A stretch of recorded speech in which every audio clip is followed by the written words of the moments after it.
Banyak no pula. Nah, kelihatan isteri saya struggle dengan korek-korek berapa.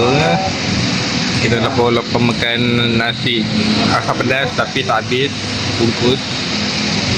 Inilah bungkus. Tadi nak makan. Kita makan. Kau tu? Tak habis. Okay. Sedap.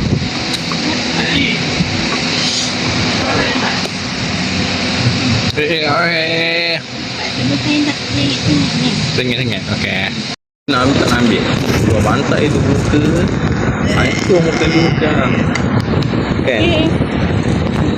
Nak cari pasal sama buah. Buah ni abang long Taigo. Ha? Taigo. Taigo ke Tigo? Hari ni kita nak pergi mana? Pergi Dason. Dari petik ais kecil.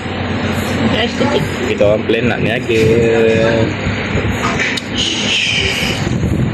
Tapi harap-harap menjadilah niaga kita.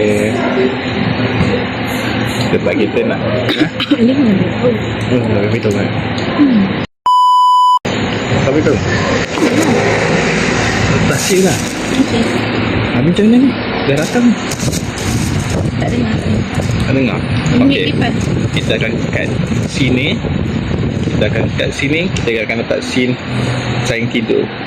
Keluar Leo sini. Jahat. Sini. No. Sayang tidur keluar Leo. Aduh. Bibi kejut saya. Jahat ni. Mana ada tu?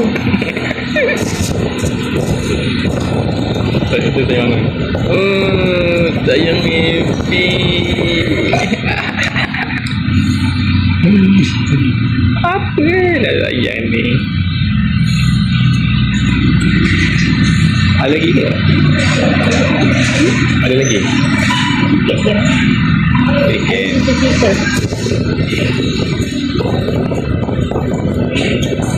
Tadi kita dah scan baby.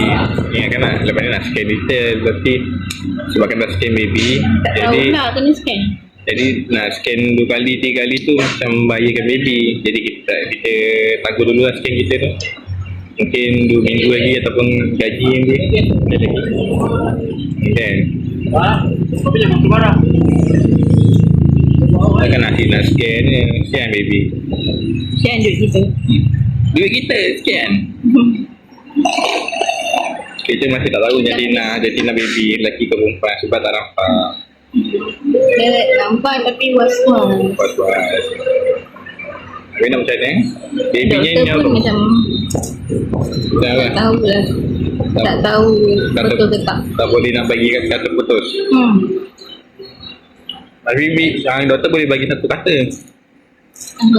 Kata-kata hanya mimpi. Jom lah. Jom. Naik gerak. Jatuh. Kita gerak. Ada orang ambil. Apa?